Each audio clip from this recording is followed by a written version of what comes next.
The Moto2 World Championship kicks into gear here at the Grand Prix of Czechia.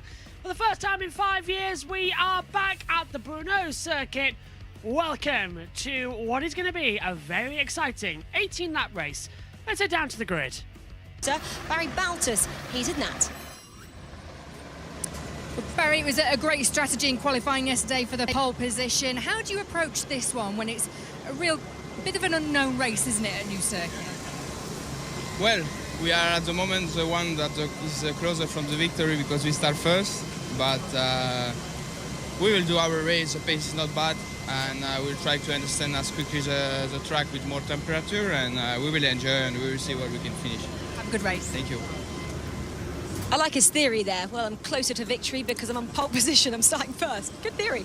Yeah, I mean, simple but effective, and it definitely was effective in the qualifying yesterday.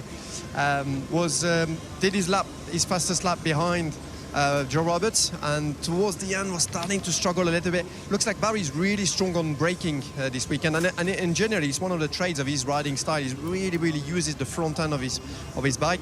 I hope he doesn't abuse it too much during this race, because it seems like they're more on the limit with tire wear with the front tire. So yeah, maybe he's going to have to be a little bit conservative with how he rides and breaks into the corners. But Barry with pace, and yeah, it's a really strong season for him this year. I mentioned Philip Salach. He's the home hopeful here. He goes in 9th, but just behind him in 10th is Alonso Lopez, and that's caught up with him. Alonso, 4th row of the grid for you today. Just tell us about your weekend and how you found this Brno circuit. Yeah, this track is amazing, honestly, and we will see what happened in the race, because everybody's struggling a little bit with the front tire. It's true that Barry, Joe, and Marcos has an incredible pace, but we will see, because everybody has the same pace, so we are gonna try our best and try until then. Thanks, Alonso. He's talking about people struggling with the front tyre there. Actually, Neil, I wanted to ask you about someone who's been really struggling, and that's our race winner from last week, Dennis Onchu. Struggled maybe in the wet and then didn't get through Q1. How unexpected was that? He starts down in 21st. Yeah, unreal, isn't it? I mean, it highlights how difficult Moto2 is. When I think of Brno, you have to be smooth, you have to flow. When I think of Dennis Onchu, that's not how he rides a bike. He's a little bit too aggressive. I'm assuming he's forcing these S sections, rushing the first part. That really affects your exit. What's strange is when you ride like that, it feels fast. You feel like, oh, nobody could ride faster than me, but the lap time's not there. So, yeah, you need to let the track come to you. You need to be calm, and that's not how Dennis goes about it. Don't get me wrong, he will go forward in the race, and actually he'll figure out this circuit a lot more in the race. Well, let's see if Aaron Canuck can figure out this circuit as well. He starts from 17th, and then Albert Arenas, he was in 17th, but he's been stuck with a 3-place grid penalty due to cruising the racing line in qualifying. So tough for Aaron and Albert in 17th and 20th.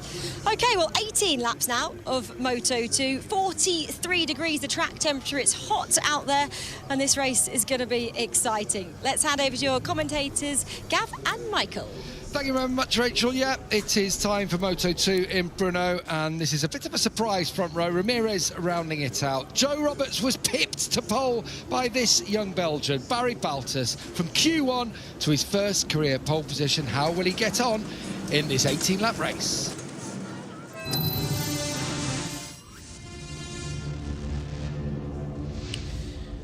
Moto2 returns to the Autodromo Brno for the first time in 5 years. This is how they line up on the grid, though. Barry Baltus on pole position from Joe Roberts and Marcos Ramirez. Then it's Manuel Gonzalez, Daniel Holgado, and Senna Igus. Jake Dixon alongside Matteo Pazzini as well, and then Philip Salach starts in 9th. 10th on the grid takes it to Alonso Lopez and Cristina Vietti. Aizen Guevara alongside Jorge Navarro, along then with Ivan Ortola and Zonta van der Gerberg. Colin Vara alongside Aaron Canet and Tony Alberino. Then we get David Alonso, Albert Arenas and Dennis Onchu. Alex Escray, Emil Sasaki and Dan Binder.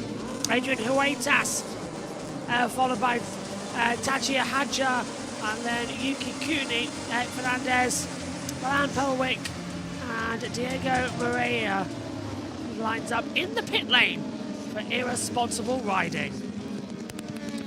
Under starters' orders then for this one, the Moto2 Czech Grand Prix coming up, and this is going to be an exciting event. Let's check in with TNT, Michael Laverty, alongside with Gavin Emmett. As we get Barry Baltus, although I think Joe Roberts is in the driving seat, but Barry also close a week ago in Germany. He's out to make amends here.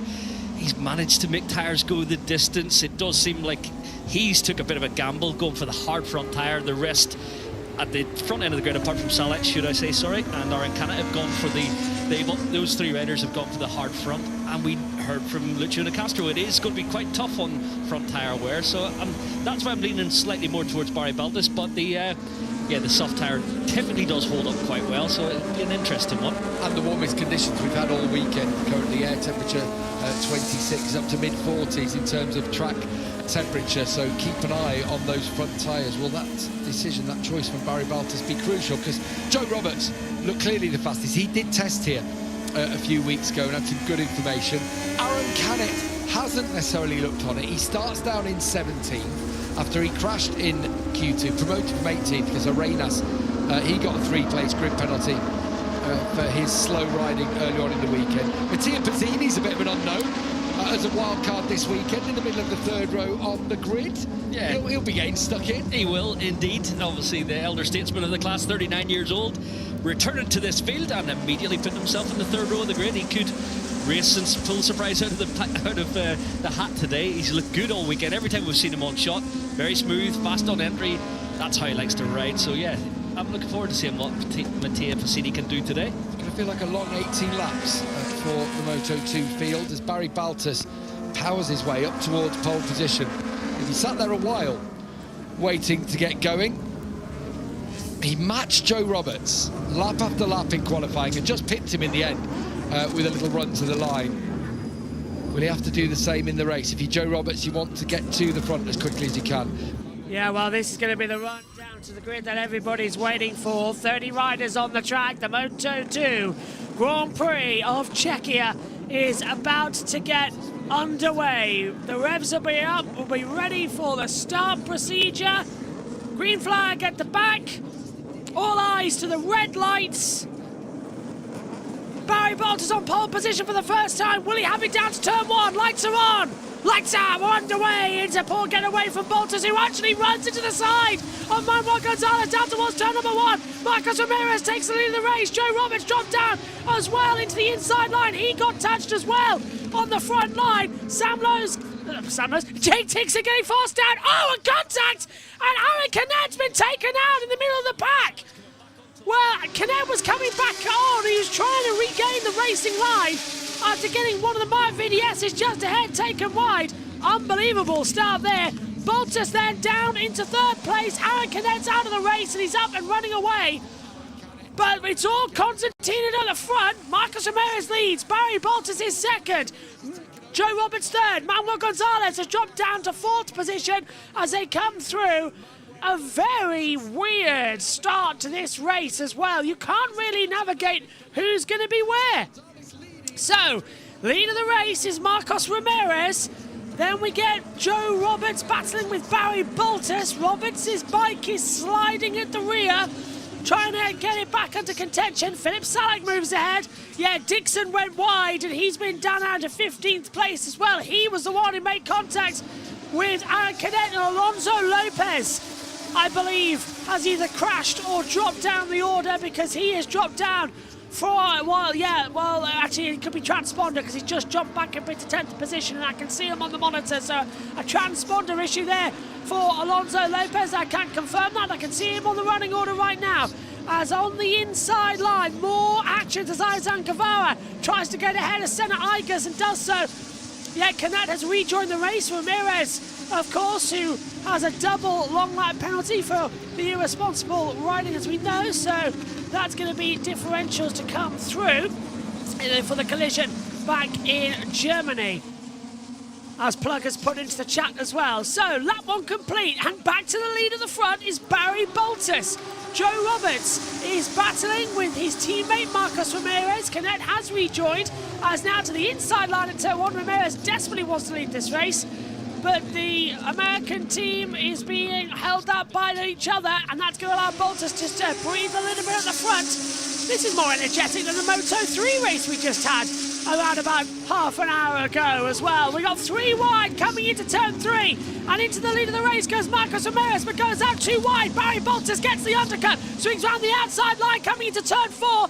Meantime, Manuel Gonzalez in a battle with Holgado and Philip Salak. And Dixon's back up into 13th place as things stand. Down into the braking zone for turn 5 and 6. And it's lead of the race for Barry Boltus. Ramirez hasn't done it. Here's the race start though, Michael Laverty. Race all a buzz as we go into the stadium section. Yeah, as I was mentioning, Baltus's head's a little bit too far off to the side, and it obviously caused an imbalance whenever he started and almost went into the rider alongside. Look, he's already leaning a bit too much to the right. Debris. Almost collects Joe Roberts, but yeah, quick action from behind. What was that came off Joe Roberts' bike there as well? He got that debris, it looked like, that might have been on the track. There you can see Salach on the inside. Oh, and Dixon pushed out wide. What is he? Aegis was pushed wide by Salach. And then actually, it was one of the forward backs. I think it might have been Jorge Navarro making contact. Yeah. Look at Navarro on the inside. I think Canet gets... Oh, Canet just loses it all by himself. Oh, okay. I so thought... it looked from the overhead shot that it was Jake coming back online, maybe wiped his nose, but actually Aaron on the throttle, just front tyre not up to temperature, and it just let go. He has been... So Canet just dropped it on his own. Dixon had nothing to do with that. That is why angles are so important in motorcycle racing, because no further action after intervening for Canet and Dixon, because from the above angle, it looked like Dixon just wiped Canet out. But now we get to see the onboard of Canet. You can see he's just dropped it on his own. That's a really confusing image. That is unbelievable. It's almost like it's 2 different events. Boltus, though, leads. Ramirez second. Roberts third. Well, no, not for many longer. It just dropped back to 5th. Philip Salach has got through. Oh, no, he stayed ahead of Isan Guevara because it's Lopez now behind him. And Isan Guevara passing Salach for 6th. Up into turn 3, there's a bit of a break behind Salach. Now to Alonso Lopez, Celestino Vietti, Aegis, Ortola and Arenas. But Arenas has done well. He had a poor qualifying, languishing down there on the 7th row of the grid, but he's made his way through in these early laps. Always been a good starter, hasn't he? Albert Arenas with a hand up from Ramirez to say to his teammate Joe Roberts, I am going for the long lap loop. Yeah, he's doing it now. Is this a good Johan Zarco style through the long lap? I'll tell you what, he's done a really good job. That's perfect. There, hasn't he? Pretty impressive from Ramirez, rejoining down in 7th spot now. I think you might have watched a few replays of the 2020 Johan Zarco long lap loop. That was nicely done by Ramirez. He's got one more to execute, and it's kept him in touch. So if he can... Obviously, he's going to lose another couple of seconds next time around, but he's back on the rear wheel of Salach. He's had good pace as well this weekend. He has, hasn't he? Had really good pace all weekend. Barry Baltus just lighting up the rear as he applied the throttle out of Kevin Schwant's corner. Tyres are going to come into play in this race, but hold the front tyre, and Baltus has gone with a harder option there. Let's see how that develops. You can see the white rim on the front there for Marcos Ramirez. The American racing team put a lot of time and development into the change to Pirelli tyres last season and analysing the temperature and pressure scenarios. You can see Joe Roberts with the white front wheel as well. That does help dissipate some heat, some temperature from the rubber. Fastest rider on track, championship leader Manuel Gonzalez, who's just bettered Joe Roberts and Barry Baltus by a 10th. Here's Moreira. Down in 29th position, 7 seconds behind Pavelec. His pace, though, is about pace of 17th, 18th. It has just not been his weekend. Yeah, we assume it's injury from the previous weekend's crash, but yeah, he's not been on it at any time, really, in all conditions. Struggled a little. We've seen a few fast laps here and there, but yeah, he's languishing 7 seconds off the rear wheel of Pavelec at the rear of the field, so I don't think he's going to score any points today, especially given the pace. It's not going to move him forward in a hurry in this race. Ramirez has 5 laps to complete both of his long lap penalties. Is he going to go again? I think this is the right decision. Get yourself back in the race. Get yourself, see if you can make up a couple of positions. before you do the next one. Otherwise, what would happen for Ramirez? You'd go again, you're down in 13th, 14th, and you're never getting back. Yeah, you can get stuck in that second grip. Just to let you know, I see Bez is asking the chat, where is Ancanet? Ancanet is out of the race, but he has, actually he's rejoined. He's now in 30th last overall. A lap for him. Schwantz, bottom of the hill, have been climbing. Canet has rejoined, but he is a long way behind. He's crossing the line where we just saw Moreira moments ago. He's not going to score any points today. Aaron Canet, he's 1 minute 21 behind the Brazilian. He is lapping at a similar pace to Holgado, Guevara, Salach. So even though it's been a tough weekend for Canet, he used this as a little bit of a test. Moto2 do have a test here tomorrow. So it is a Moto2 test on Monday, Moto3 test on Tuesday. But yeah, coming into the summer break, Canet needed points. He's been so consistent. He's only 9 points off Gonzalez, who's currently sat in a 16-point 10th position, whereas Canet, I don't think he's going to get any. Wider there for Gonzalez. Oh, he touched the green. Roberts, though. Barry Bolter's touching the green as well, having an all out of shape man McQueen out of 4. Gets a feel for this race, easing his way into it. Tell you what, you want to see where everybody is, take a look at this. This is the lap chart that we get shown by Race Control. Just take a look at the bottom of the monitor. That's where you see where Aaron Canet's ended up, right in last place as well. But smooth start from Bolters. So far, he's led every single lap. Terrible start, though, from Dixon and from that of... I'm trying to see actually where Cassini's ended up. Down in, way down the order, as Panzi's crashed out. That's probably why I can't find him. Matteo Panzi has crashed out of the race. Tony Arbolino ahead of Jake Dixon, behind Senna Aegis. Mattia Pezzini, I'm sorry to say, has crashed out of the race, so the wild card is not going to be scoring any points today. He was down in 20th. Early end team, always that classic helmet from Mattia Pezzini, but not to be today. No fairy tale, unfortunately. Where do you think Ramirez can get back to? He's tucked in behind Aegis. You could call it 13th in the pits. In the race after the next penalty. So he's completed it. Canet's it's going to be game over for Aaron Canet. Yeah, tried to keep going, didn't he? That's maybe a problem with his bike, and you don't blame Aaron Canet now for pulling in after a clash on that opening lap. At the moment, Joe Roberts happy to sit in tight behind Baltus. You feel like Roberts just taking care of his tyre at this stage, don't you? Yeah, similarly Gonzalez. Gonzalez, you always know he's got that in mind, so I think it could be a case for Joe as well. Let Barry work hard. Joe's had such good rhythm all weekend. It just shows the benefit of the test. The American racing team, they worked hard here. They left the test fastest. The lack of dry track time on Friday has really paid off, and Joe looked at it the previous lap up into turn 3. He's going to go wide, though. He is going to go wide through turn 3. Baltus just let him come through. Manuel Gonzalez just watching this. He'll be happy watching this as well. They start doing battle, start stressing their tyre, turning that bit tighter, pushing that bit harder. But I think Roberts feels like he can get away at the front here. Yeah, I believe so. And also another retirement from Moreira, the rear of the field. And yeah, he was 22 seconds back, so it wasn't going to come to anything today.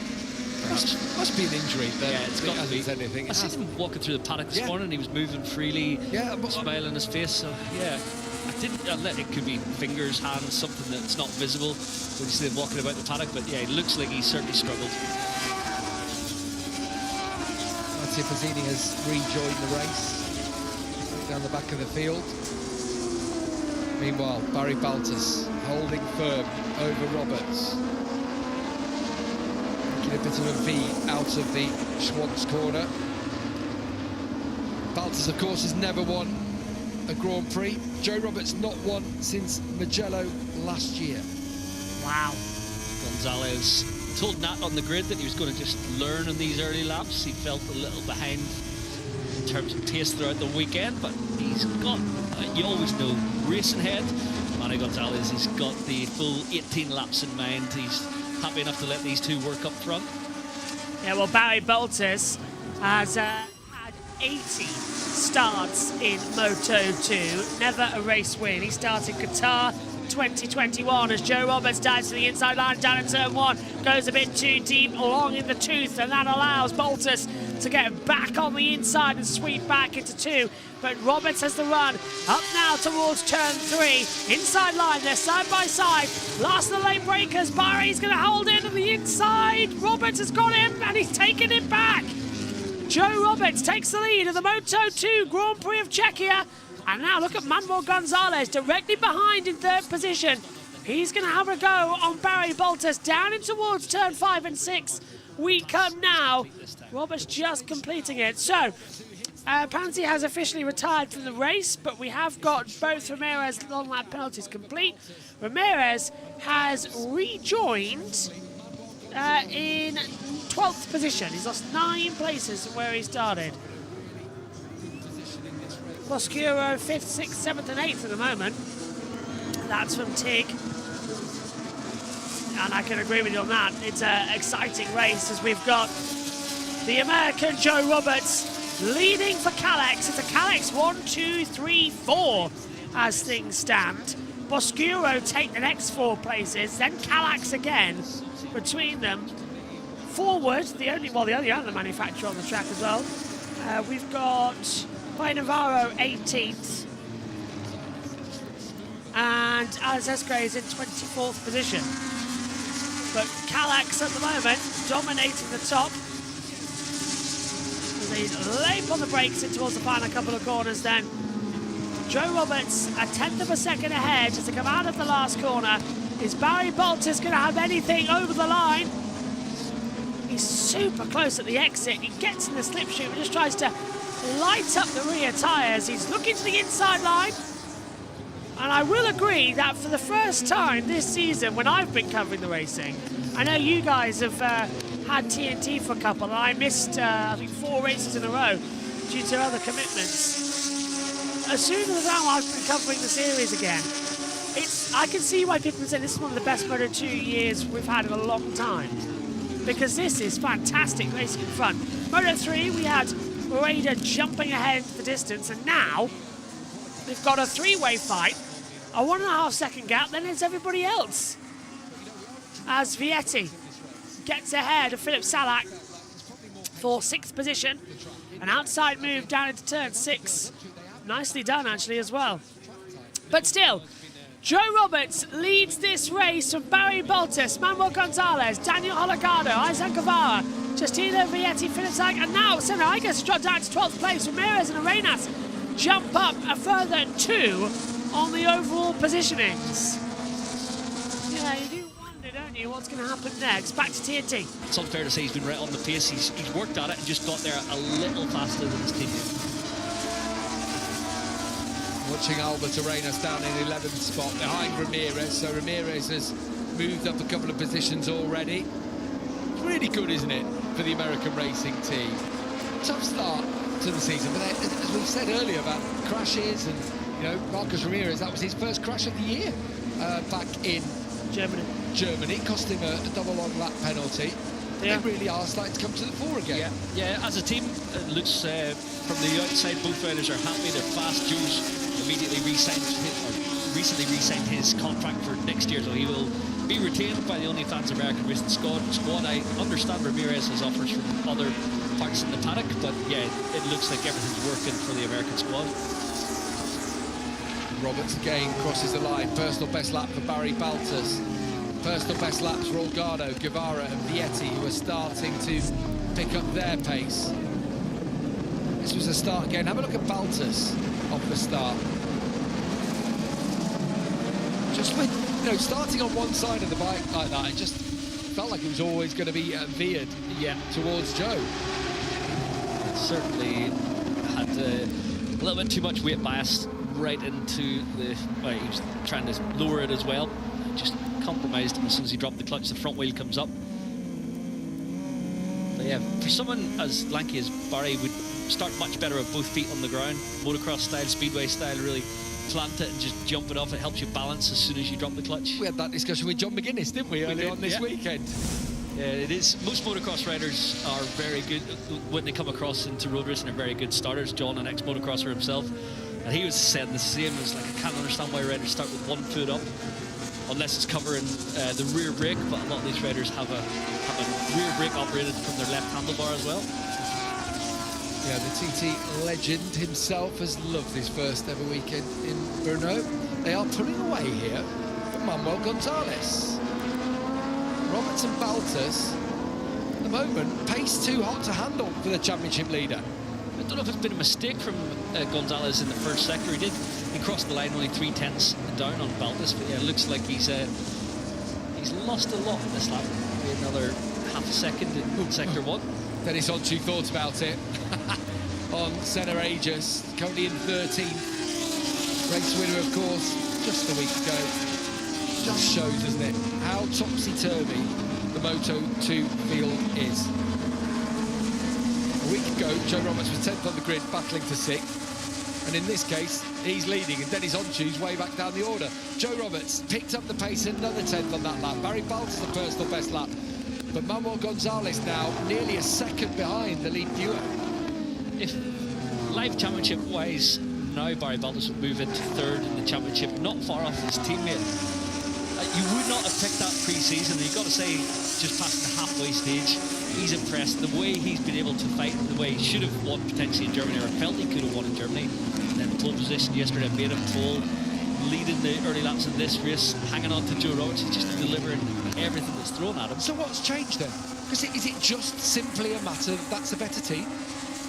It can be people, it can be base setting, it can be something, you know, for Barry himself, just unlocking that belief. He's been a few years in the class and had a tough year last year, but I do think when I watch the Fantic Bikes trackside, they have a good base setting. They've got something that looks really stable.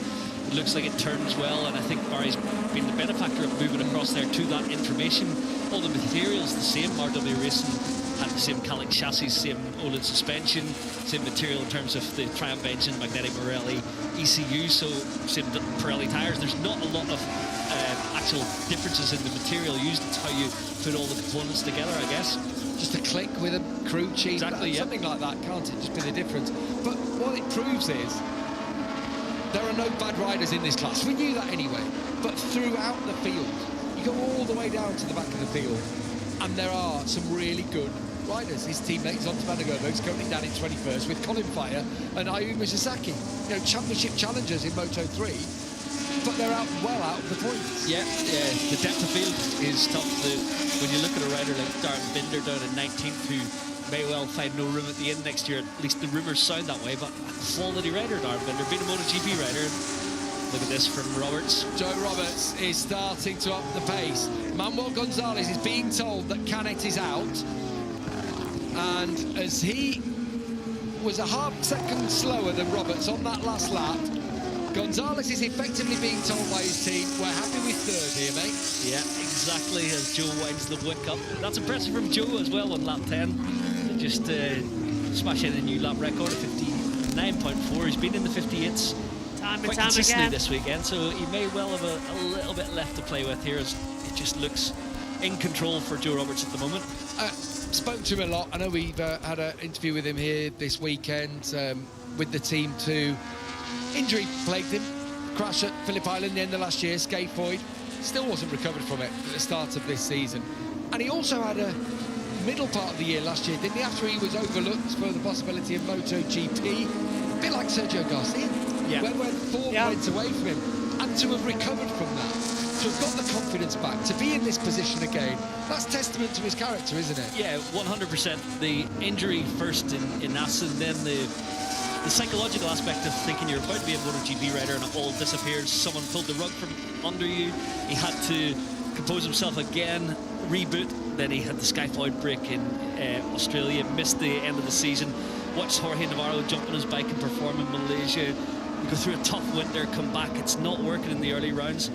You know, it does show a strength of character, a resilience to be back at the level that he's gradually built to. Quietly done it as well over the last few races. Been very evident as he's improved his feeling, and front end feel I think is key for Joe, and he's had it in spades this weekend. Philip Salat still doing the Czech fans proud here in 7th place. Not quite got the pace of the lead riders. Barry Baltus has responded to Joe Roberts at the front. He was just a tenth quicker than him on that next lap. Still in the mid 1:59. Still a personal best for Baltus. Yeah, impressive from Barry to be able to respond there. As Alonso makes the move on Jake Dixon down into turn 1, he will go slightly wide. The door is ajar and Jake puts his Bosco Oscuro chassis back up the inside. But yeah, looking at the battle at the front, it is... I missed that. Dixon saying, yeah, follow me. That worked. Right on cue. David Alonso says, not today, my friend. Not playing that game. Yeah, they are mates. There's Senna Aegis. He hasn't quite got it going in this race. Mum's here with him this weekend. The front end maybe walked on him there as he changed direction. We did hear about the front end woes for some riders. Yeah, Dixon's right back on the inside, and Alonso sweeps back through. A nice little swap back between them now, actually. Well, it's a surprise, but the leading group still, Joe Roberts, Barry Baltus, and Manuel Gonzalez. Not exactly the overall situation we were looking at, but this will put the championship now. Manuel Gonzalez, 25 points clear of Aaron Canet, a whole race victory, the largest swing of the season so far, as Canet retires. The championship leader coming into this round will not be the championship leader going out of it. So this is going to be a whole big change. Well done, Manuel Gonzalez. He's running in 3rd place at the moment. He's dropped 2 seconds back, so the race win is up for grabs between Roberts and Baltus. Top left of your screen, you can see already the leaders are in the final chicane. We're heading up there now with Jake. Currently in 14th, not at all where he expected to be, but it all went wrong off the start. And once you get mired in Moto2, the game's completely changed. Yeah. Unless you're Diogo Moreira. Very, very difficult. Obviously, Moreira last weekend, the race of his life to come through the field. Wasn't to be at the end after the collision with Jake, but he proved that it is possible to come through. And we often see it in Moto2 when you get outside that second group, you're stuck there all race long. Gonzalez had it in Aragon. Fantastic pace, speed all weekend. Slip up in qualifying, went down in 18th from the grid and couldn't make it back. Can I give one mention, just as we see this scrap here, Albert Arenas now, even Ortola, both trying to get Alonso Lopez for that 9th spot. For Danny Olgado in 4th, rookie, and he is the rookie of the year so far, up in 4th place. That is seriously impressive. It is, yeah. We've been singing his praises a lot this year because rookie status coming in. He wasn't the hot favourite out of the 5 rookies to join this championship as David Alonso takes profit from the slightly wide, force wide for Alonso Lopez. But yeah, teammates David Alonso and Holgado arrive in Moto2, both rookies, and you think David Alonso, Moto3 world champion in spectacular fashion, he's going to be the best of those two, but it hasn't been. Holgado's gelled well with the bike. He is stature-wise a little more stocky, carries a bit more muscle. Naturally, although Alonso has put on some muscle of late, I think Holgado's impressed. He's just adapted to the bigger bike. When he was on form in Moto3, he liked to lead from the front, and now he seems to use that approach here. He can set a good rhythm. He is the chase man for the podium here in this race by himself. These are your leaders. Joe Roberts on the 16, Barry Baltus on the 7, still keeping the Californian honest. A sweeping line again from Joe Roberts through turn 13 and 14 now. Still Baltus clinging on to the coattails of the American. Manuel Gonzalez, a lonely ride now for him there in 3rd, but he won't care. 16 points will be more than welcome championship to is add his. to his championship account. Then you just saw Danny Olgado across the line. About 2 seconds himself behind Gonzalez. Guevara having another good ride, Guevara, in 5th spot, former Moto3 champ. Celestino Vietti is 6th. And then Philip Salac, a lonely ride in 7th. Ramirez has made it all the way up to 8th, and he's matching the pace of the leaders. When we came here in 2020, Joe Roberts was on pole. He took 3rd place behind Enea Bastianini and Sam Lowes. His first podium in Grand Prix racing. Loves this venue. Can he rekindle the form that took it to Grand Prix victory last year? That took him to the head of the championship, of course. Let's not forget last season. Only 2 wins to his name, that race in Estoril. Estoril, my apologies, Portimao back in 22, and then of course Mugello last year. So this would be a third Grand Prix victory. Is it too late for Joe as regards MotoGP? I don't think so. Honestly, I think he's got the right passport for sure. Got the right image for Liberty Media to promote an American, and riding like this for sure. You've got to take a look at him when we think the class acts that are in this Moto2 field and how they typically adapt to MotoGP. Joe's certainly putting himself in the shop window. We know there's a big change happening in 2027, and he's secured his future for next season, one more year of Moto2. Obviously, age will go against him as we start to get on, but at 28 years of age, I still think he's got plenty of time left to have an American in MotoGP. Colin Edwards was 29, wasn't he, when he came across from World Superbikes back in the day? Yeah, you wonder if people have seen enough over the years, the inconsistencies. You know, if Aaron Cannett's not getting a shot, then why should Joe Roberts? But you are right, the passport does play a part in it. And with new owners in the sport, American owners, you'd think that they might want someone with the stars and stripes. Believe me, they don't. Deeper on that occasion for Joe Roberts as he came through turn one, but cuts across nicely, finishes off the corner nicely, to power down towards 3 now. Can he break Barry Balter's spirit? He upped his pace again on that last lap, Joe Roberts, 159.6. Balter's a 159.7. The only other rider in the 59 bracket, Marcos Ramirez, who started with them both on the front row of the grid, but he's down in 8th, unfortunately for him. Yeah, Ramirez doing his personal best. He had certainly got pace to battle for the final podium spot. I think could have given Gonzalez a race for it today, but I don't think he could have matched Baltas and Joe. You can see, look, how Joe takes just a few metres out of Baltas, and then in these long hanging corners where Joe's really strong, Barry gains a little back in braking, and he's having to work harder to hang on to the coattails of Joe Roberts. And again, another black line as he must be stamping on the rear brake into entry into that left-right S.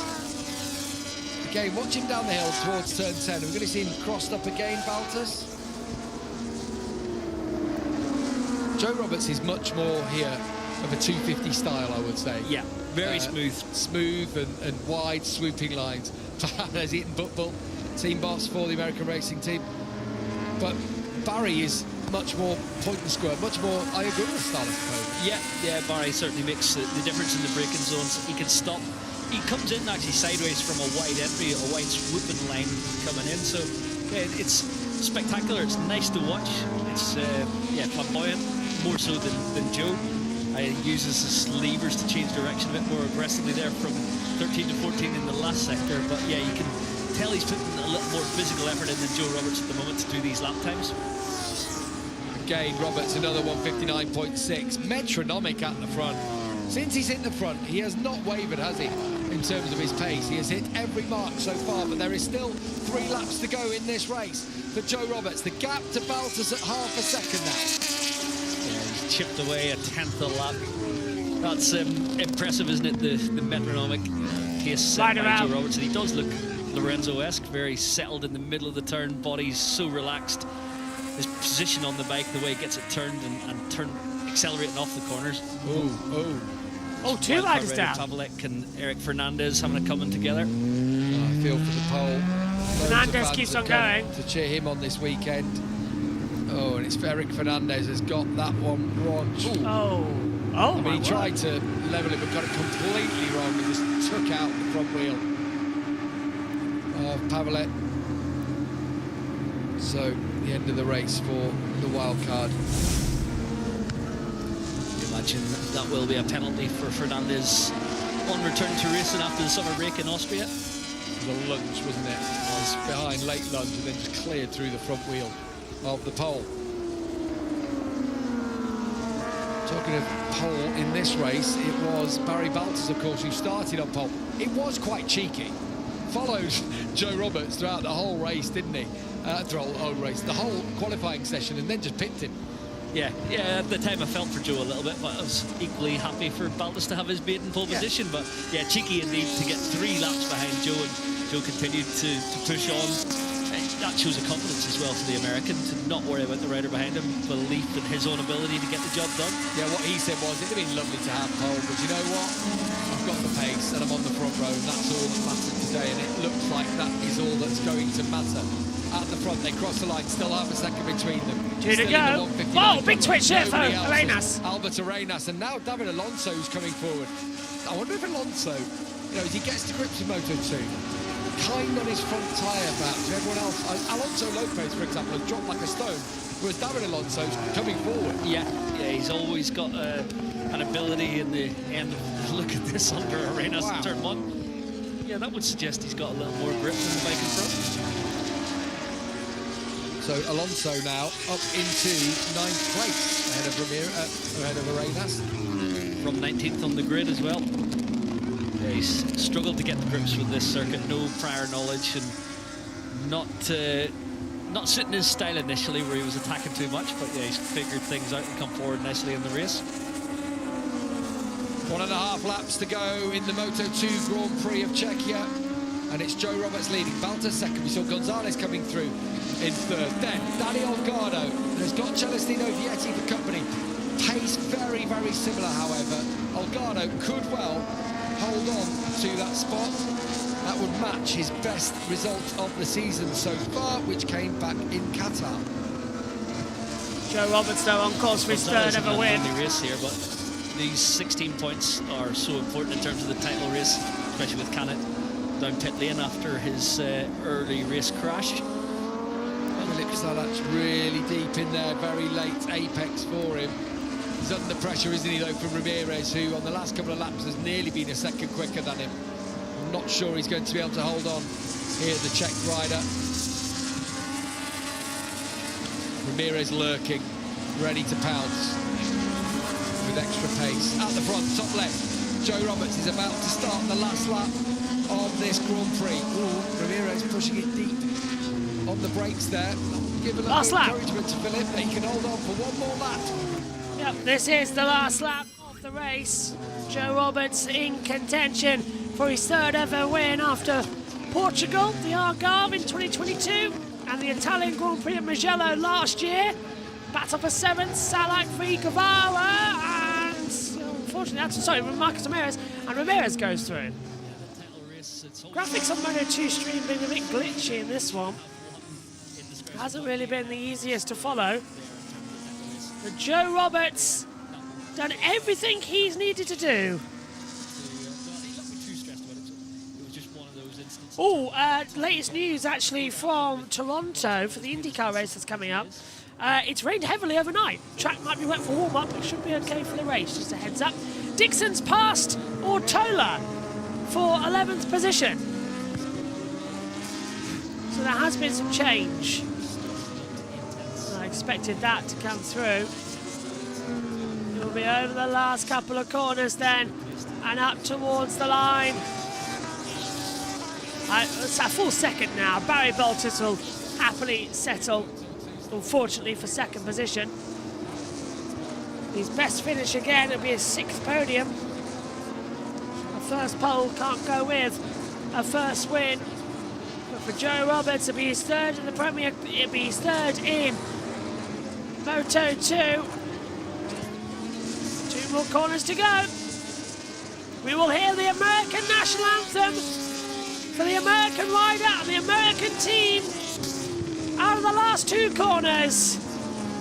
An exceptional performance today. His 3rd career win.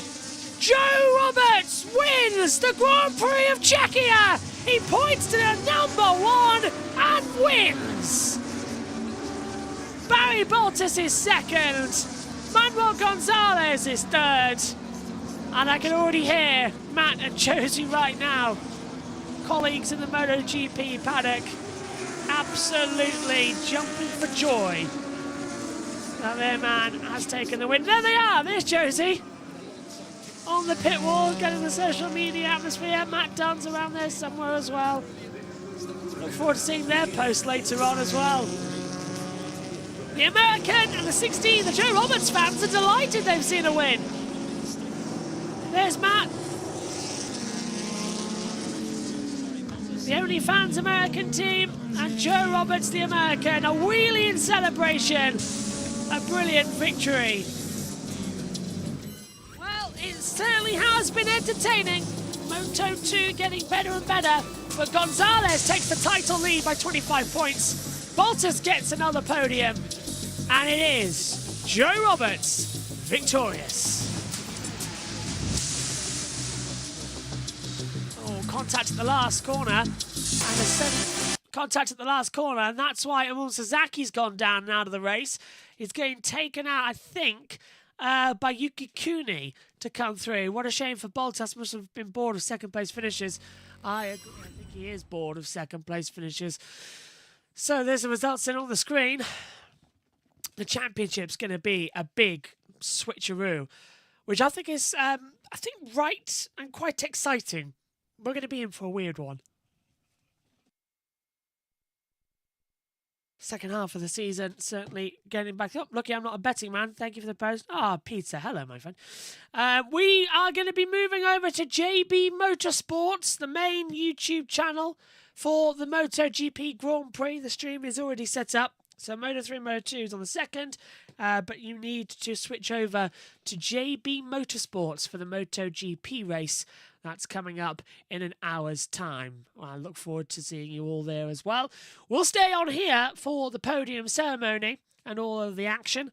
And then we will be gearing up as well with our pre-show at 12:45 British Summer Time. That's 1:45 Central European Time as well for all of the action from the Grand Prix of the Czech Republic for MotoGP.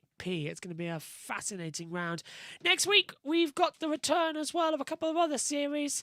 Every series is on, apart from MotoGP next weekend, and it is one of our busiest of the year going forward. It is the Grand Prix of Belgium, with Formula 1, Formula 2 and Formula 3 and Porsche Supercup. Formula E is in London, IndyCar's at Laguna Seca, World Superbikes are at Hungary as well. We'll be covering all of that action, and the Indianapolis Motor Speedway for NASCAR, Xfinity and trucks as well. So it's a bit of a busy weekend next time out as well to be thrown in at the deep end. Right now, though, let's send it back downstairs to Gavin Emmett and Rachel at TNT Sports as Joe Roberts is the winner of the Grand Prix of Czechia. Welcome back to the Czech Republic, where Filip Salač is celebrating with his home crowd and his team who've made it down there. He finished in 8th across the line. Very, very nervous. You could see that. Decent ride into 8th place today. The only Czech rider in the championship, of course.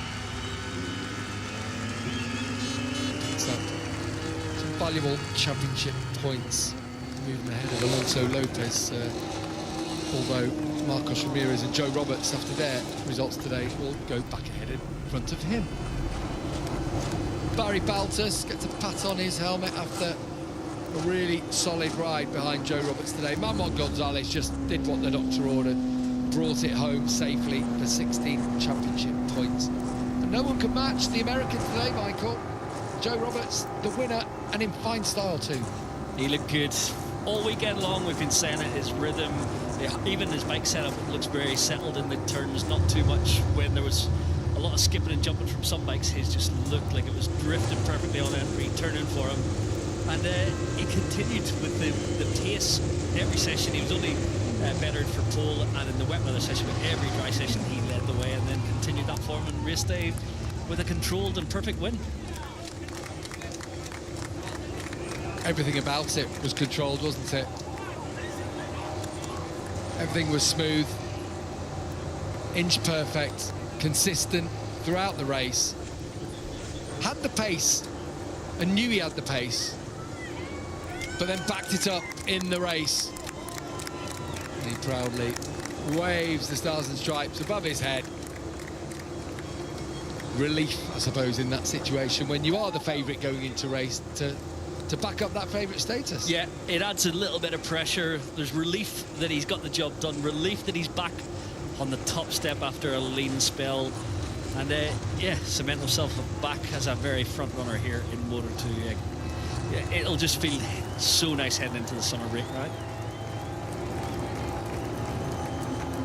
For all the team as well, who supported him in the early part of the year, you know, when things weren't going right.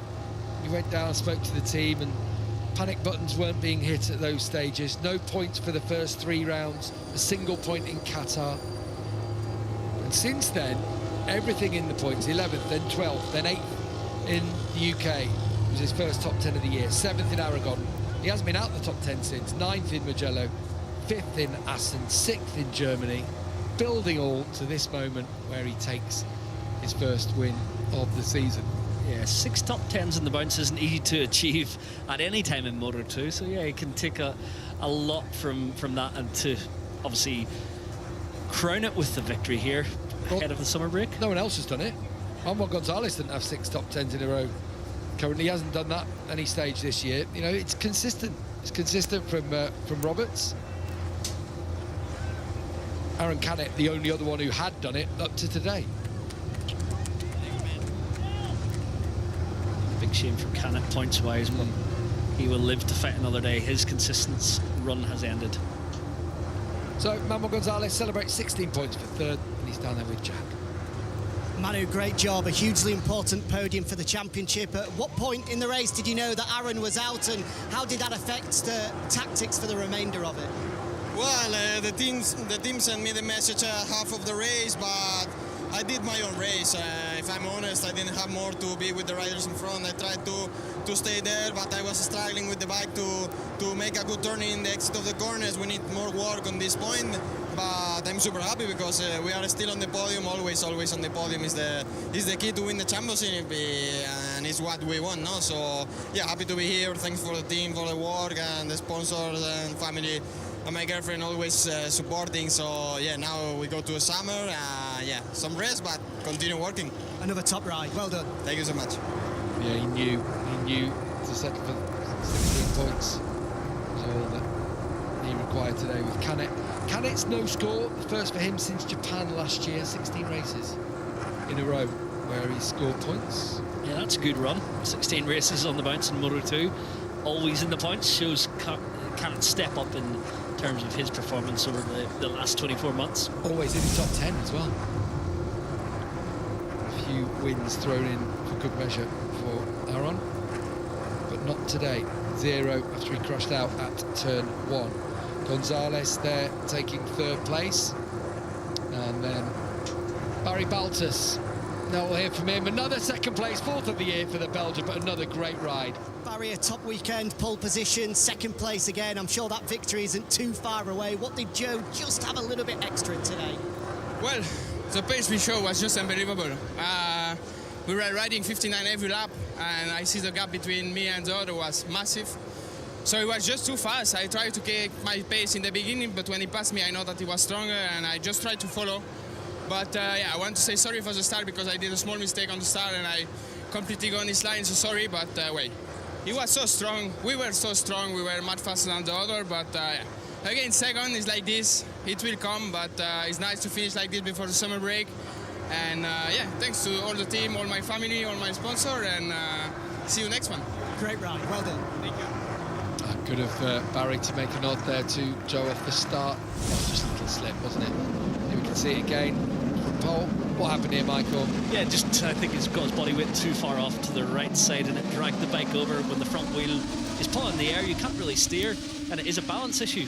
Simply, he got it wrong. He should have been a bit more central on the machine, but he done well to recover, and I don't think Joe will be too upset about that one. No, he was down to 4th, that's why he kept his wits about him, didn't he? Joe Roberts. Look, it's not been a classic race, either in Moto3 or in Moto2 so far today, and a lot of that is down just to the lack of dry running, isn't it? And what Barry's saying, the pace was incredible, and no one was able to match them. Relentless at the front from the American, and yeah, Barry, the only guy who could hang on to Joe Roberts' coattails. Good to see that smile again on Joe Roberts' face, a Grand Prix winner once more over a year since he last won in Mugello. Joe, what a 12 months you've had, from World Championship contender to the biggest injury of your career, and now you're back on the top of Moto2. Just how much does this mean? Yeah, I mean, you said it, man. It's been a wild ride the last 12 months, and it means so much. I mean, this is just honestly one of my favorite tracks. I told the guys we're winning today. It has to be today because this place holds such a special place in my heart, and I want to say a huge thank you to my team because, like you said, it's been a hard 12 months, and you know they've just really stuck by me and just kept the confidence with me, and couldn't do it without them, and I'm just so stoked for the win. It's so awesome. Thank you. Huge congratulations. Thank you. Yeah, huge congratulations. It's one thing saying you're going to do it and then one thing actually doing it, isn't it, Neil? You two know that, I guess, better than most of people out there. Yeah, I mean, what a ride, though. I mean, that has been it's been an awful journey the last 12 months. When he lost that MotoGP ride, it did his head in. He lost a bit of confidence, the results went missing. Then he got the injury, the scaphoid bone, which is a nightmare. Poor blood supply to it, the bone starts to die, operation, season starts, no results. I remember watching him battling for 25th in those opening rounds, and I'm thinking, looks like Joe Roberts is done. But he's done what every true champion does. He's kept fighting. The team stuck by him, which is so important. And it's these sorts of days that you see his talent, see his ability. So I'm made up for him. And we see this as well, don't we, time and time again, a rider loving a certain circuit and then saying they want to do it and actually managing to deliver. That's difficult to do, though, isn't it?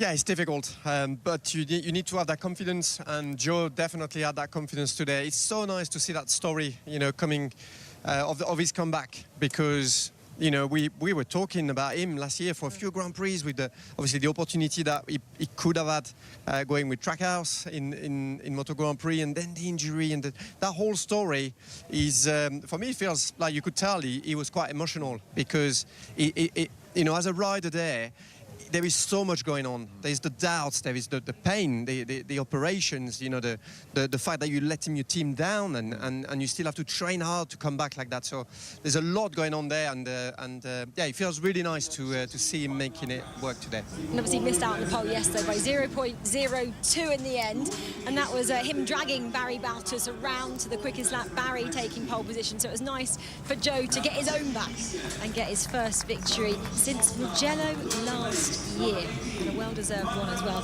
He'll be loving standing on this top step, and he'll be waving to his team who have put so much into him these last 12 months through injury.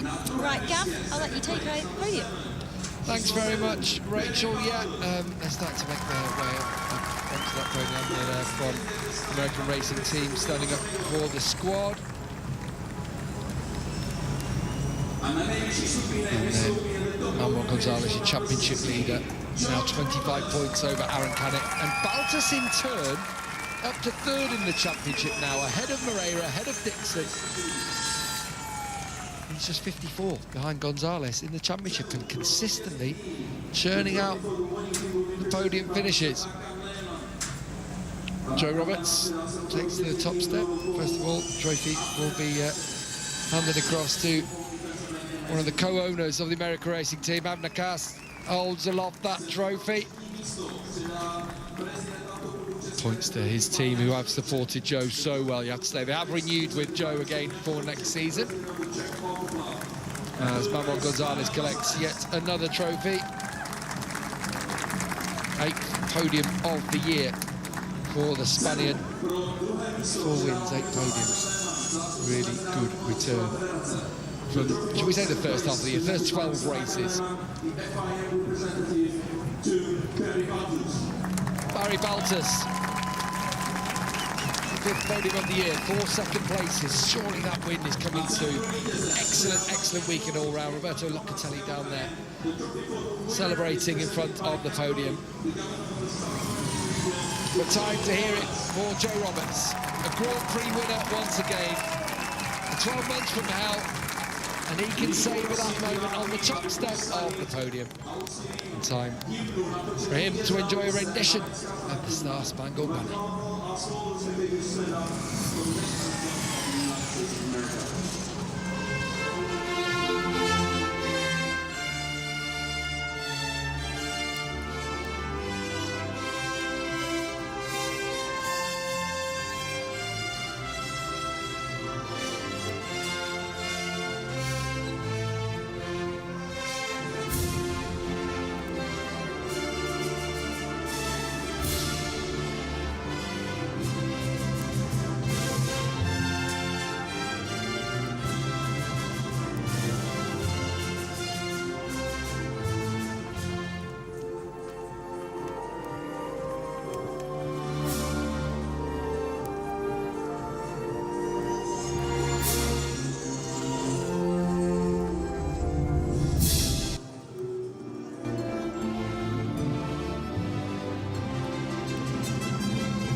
national anthem, but still, Stars and Stripes will be on as it's champagne time here in Czechia.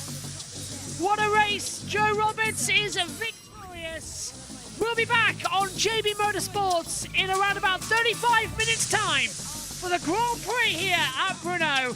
But Joe Roberts is the winner and Manuel Gonzalez the champion. And Manuel Gonzalez the championship leader. Thanks for your company. We'll see you later on. Bye-bye.